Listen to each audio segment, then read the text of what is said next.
what markets are telling us is they are inputting higher risks of a global recession. This is what oil prices are telling us.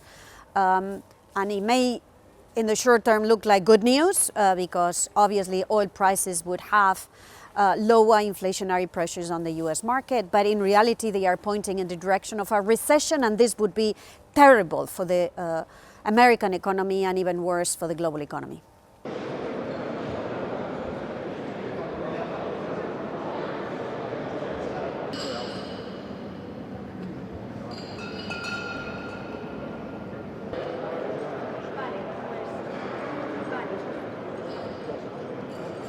Markets in the US, markets in Europe, markets in Asia are rattled. They are rattled because the measures announced by the Trump administration are much tougher than markets thought they would be, because they are universal, because they are not targeted, and because they are not based on economic facts. And all of this is having a very negative effect on markets. They are discouraging investors.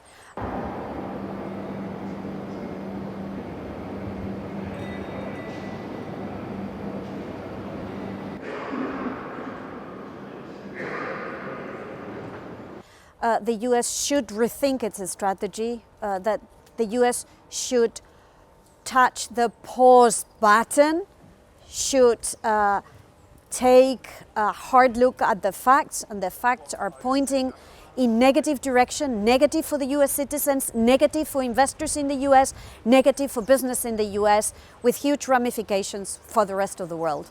Pause button now.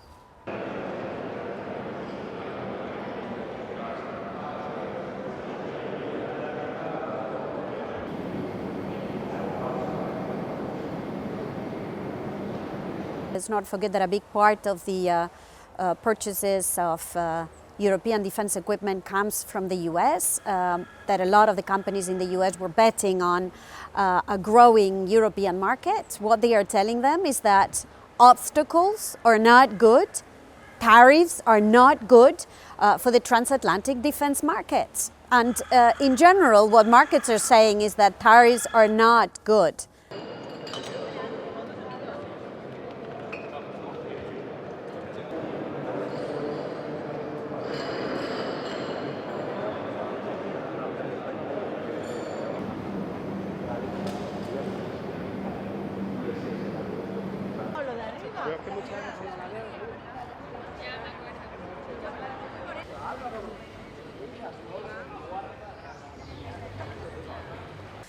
But let's make sure that we listen very carefully to what the rest of the world wants, because today the rest of the world also matters and also counts.